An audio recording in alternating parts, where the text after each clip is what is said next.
Hey, what's going on, everybody? I have a story, a testimony that I like to share. And up until this time, and up until this moment of my life, I've been very protective of this testimony, of this experience that I had. More of so because I just didn't want people to look at me as if I was crazy. But I know I'm not crazy, and this happened in a time of my life when I considered myself to be spiritually dead. Um, if you have very sensitive ears, if if you have like a very, how can I say it? If you have a fear of of things that are spiritual, like such as things of the demonic or paranormal, um, I really real recommend that you probably don't listen to it if it's gonna cause you some type of harm or to your spiritual life, because I know that certain stories can be kind of uncomfortable and sometimes people can't handle certain things. So I'm really just recommending that, because what I'm about to say is gonna be upfront, is gonna be very transparent, and I can't hold anything back.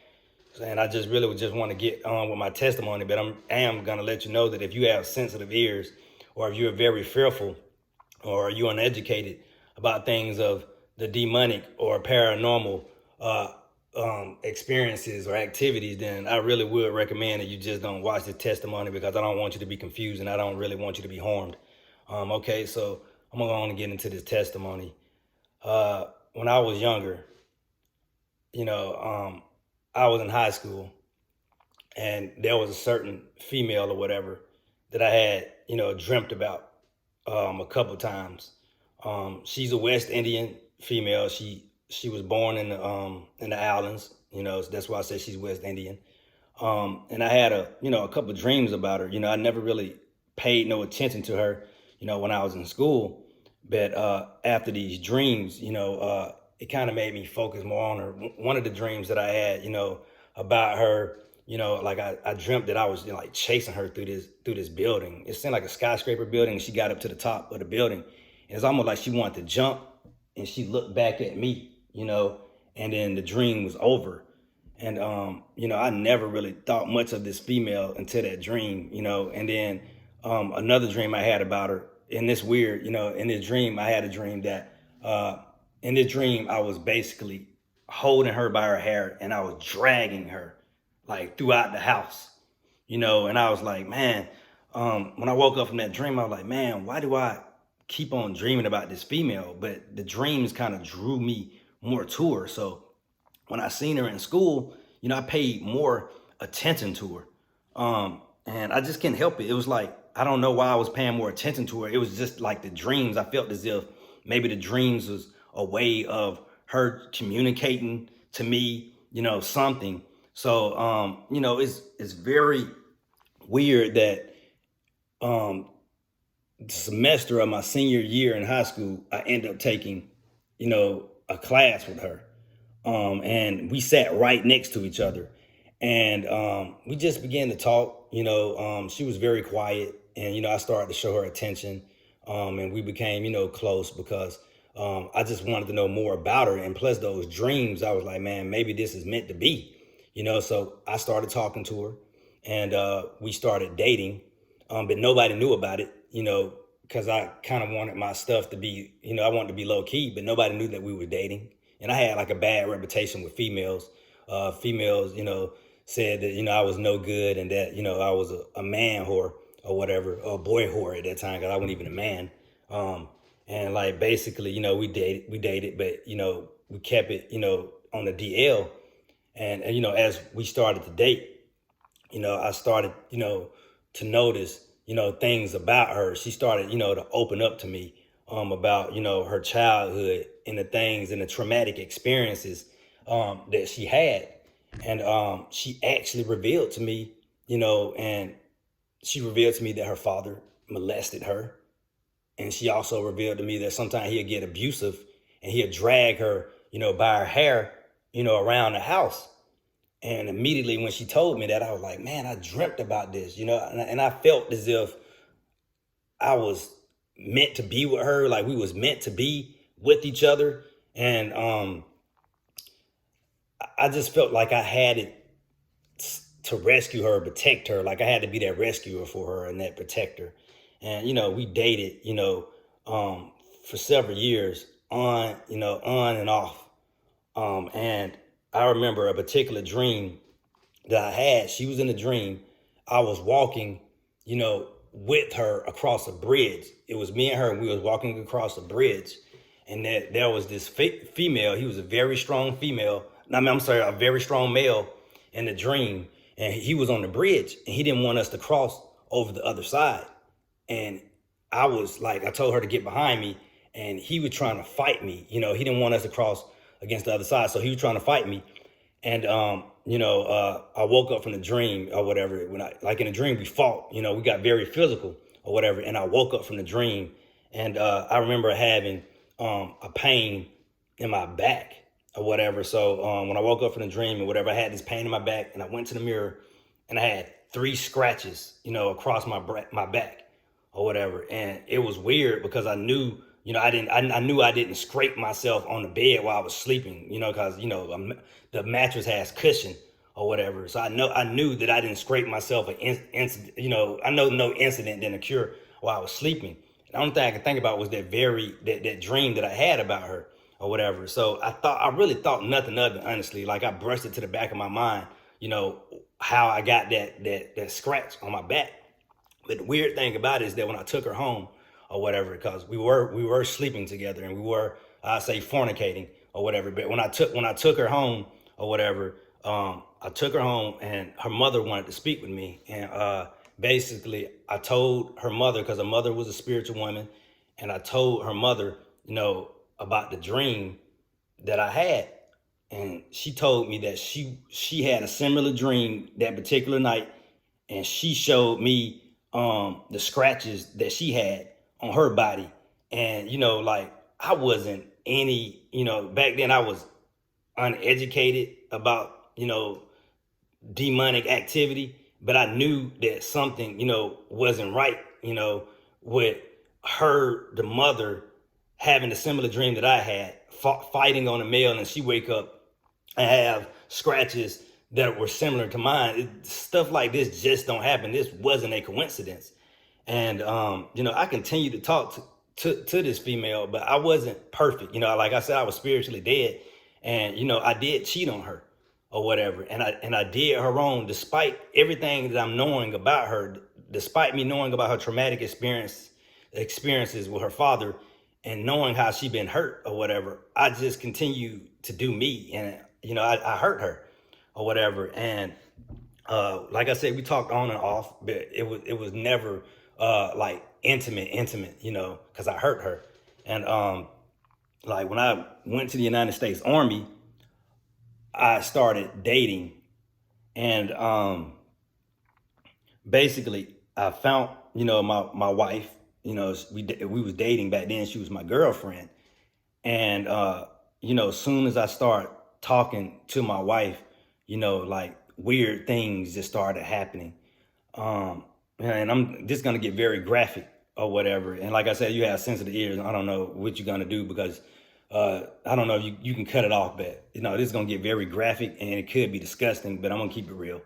When I started dating my wife, I started like having sexual dreams every night, and some people would call it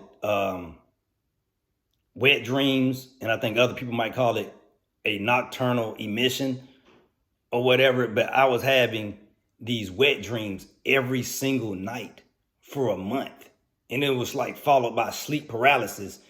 Some people would call it sleep paralysis, but I believe that that's very strong demonic activity that happens during sleep paralysis. But I was having wet dreams every single night, and I knew for a fact that something was going on. I dreamt, it's like every time in the dream there was a female who was riding me or whatever, and it just didn't feel right. In the dream, it never felt right. It just felt like I was being forced to have sex with this female, and it just didn't feel right or whatever. But I had this same particular dream or whatever for like a month, and every time it was a wet dream, it was a nocturnal emission or whatever. I ejaculated in a dream, and I knew my body. There was something that I never ever experienced before in my entire life. You know what I mean? I just knew it wasn't right, and it's like it was always followed by sleep paralysis or whatever, and it seemed like I could not get any sleep, and it was really starting to wear down on me. And I told my wife, like, I needed to consult with somebody.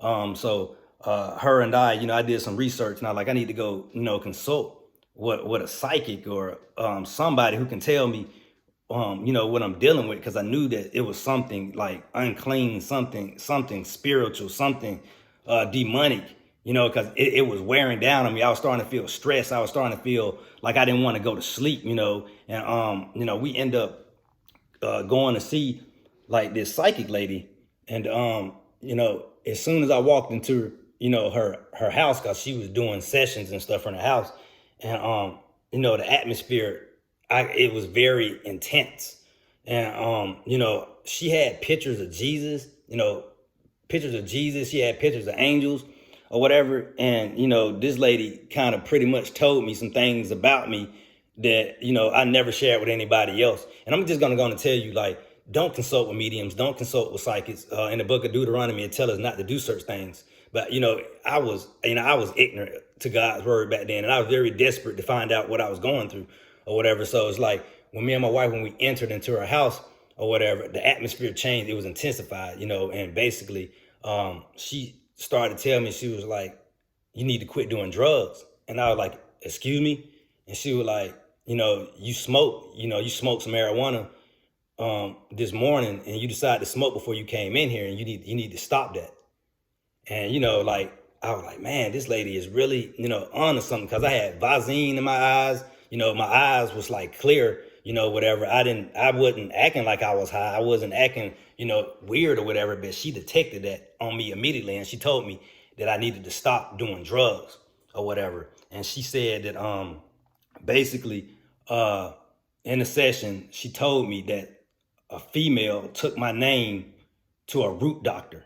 And I didn't know anything about a root doctor. And she was like, this person is involved in the cult, they're involved in witchcraft or whatever. And she said, what you're experiencing is demonic activity. And basically, a demon has been assigned to me. And that's why basically I was experiencing what I was experiencing. And she was like, you need to have more faith or whatever. And she was like, you're sealed. She like, God has already sealed you. And I did come to Christ, but I was still like smoking. I was still drinking. I was still living a worldly life or whatever. And she was like, but your faith, you need to increase your faith. And she's like, you need to stop doing drugs or whatever. And she said, this female, you hurt her.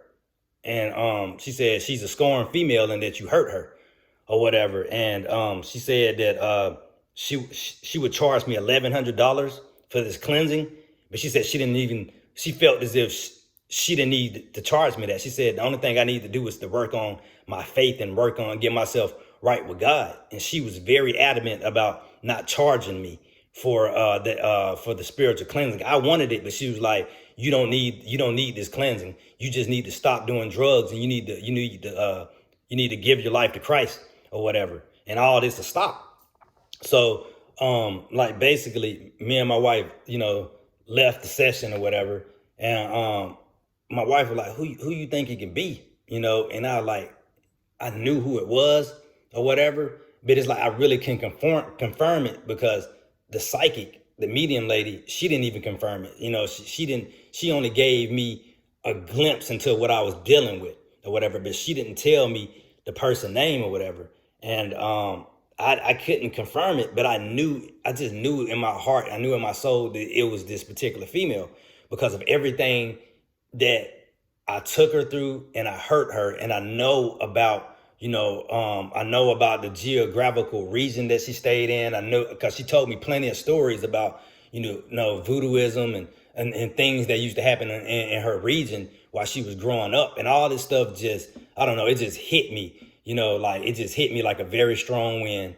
And like I said, I really couldn't confirm it until I had to deploy. Later on that year, I deployed to Afghanistan.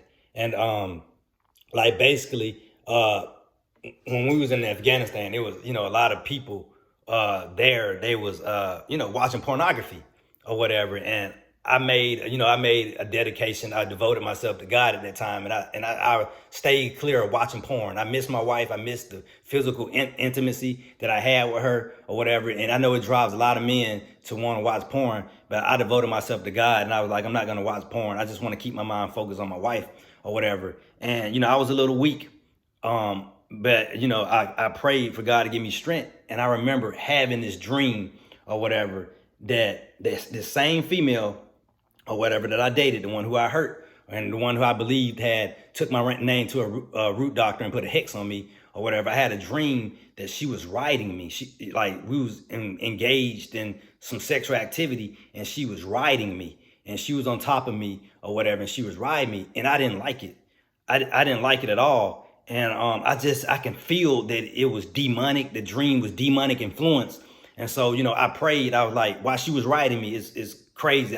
While she was riding me, she was on top of me. And, I stretched out my arm, and I was like, I rebuke you in the name of Jesus. And it's like all of a sudden this female morphed into like this demonic entity or whatever. And it was like, Jesus. And then like, basically the dream was over, and I woke up, I was in cold sweats or whatever. And I just knew automatically that whatever that was going on, whatever that psychic told me about, it was that particular female who took my name to a root doctor and put a hex on me or whatever. So I just continued to pray, and I got my faith up a lot while I was in Afghanistan or whatever. And when I came back or whatever, the female was still, she still sent me like, she still had my number, so she still sent me, provocative pictures of herself or whatever. And my wife and I, we just had to continue to pray for her, and we prayed that she'll forgive me because I did hurt her. And, we just prayed, and we just rebuked a lot of the demonic activity that was assigned against me. And I just want to just let you know that the demonic activity did stop. I didn't have to go spend no extra money for no spiritual cleansing. The only thing I did was like basically continue to read the Bible. Just like, and it's funny that the psychic, this medium lady, told me to do this. You would think that they probably endorsed something else, like, oh, you need to get a spiritual cleansing, or you need to, to do this tarot card or whatever, burn this sage. She didn't say any of that. She said that I needed to increase my faith in Jesus Christ and surrender, and to stop doing the things that I was doing. And as I started to give more of my life over to Jesus Christ and surrender more of myself over to him, that demonic activity stopped, And I just want to say this for anybody who is watching, man, Jesus is real. Demons are real too. And my people, if you really believe in Jesus Christ, he gives you that power and authority, so you can exercise that power and authority over demons. And that's exactly what I did. And I put an end to that demonic activity through Jesus Christ. And that's just my testimony, and I just hope that this blesses somebody and this encourages somebody in the mighty name of Jesus Christ. Peace.